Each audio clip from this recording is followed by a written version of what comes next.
سوال یہ ہوتا ہے کہ پھر وہ ہیکل یہاں پر تعمیر کیوں کرنا چاہتے ہیں، اور قبۃ الصخرہ مسجد عمر وغیرہ ان چیزوں کے ہوتے ہوئے وہ اس کو تعمیر کیسے کر سکے گی؟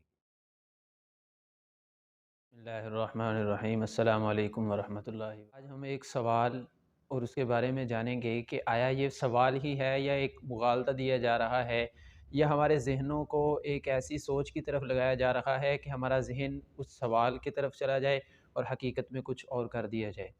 سوال ہمارے ذہنوں میں یہ آتا ہے کہ ہم یہ کہتے ہیں کہ یہ جو قبۃ الصخرہ ہے، اس کے نیچے جو مقامات ہیں، یہودی بھی ان کو مقدس اور معزز سوال یہ ہوتا ہے کہ پھر وہ ہیکل یہاں پر تعمیر کیوں کرنا چاہتے ہیں، اور جب وہ ہیکل تعمیر کریں گے تو بیت المقدس اور قبۃ الصخرہ مسجد عمر وغیرہ ان چیزوں کے ہوتے ہوئے وہ اس کو تعمیر کیسے کر سکے گی؟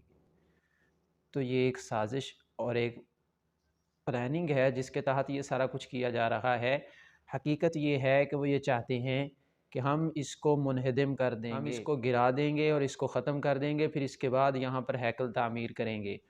اور جو دوسرے لوگوں کے ذہنوں کے اندر ایک چیز پھیلائی جا رہی ہے وہ یہ ہے کہ ہم اس کو نہیں منہدم کریں گے، بلکہ یہ اللہ تعالیٰ کی طرف سے ایک زلزلہ آئے گا اور اس زلزلے کے بعد یہ گرے گا۔ جب زلزلہ آئے گا اس زلزلے کے بعد یہ چیز ختم ہو جائے گی اور اس کے بعد ہم ہیکل تعمیر کریں گے اور تابوت سکینہ کو بھی اس کے نیچے سے نکال لیں گے۔ یہ کیسے پتہ چل سکتا ہے کہ یہ زلزلہ آنے کی صورت میں گرے گا یا یہودی اس کو نکالیں گے؟ تو اس کے بارے میں بھی ہم انشاءاللہ آگاہ کریں گے۔ اس وقت تک اپنا خیال رکھیے۔ اللہ حافظ۔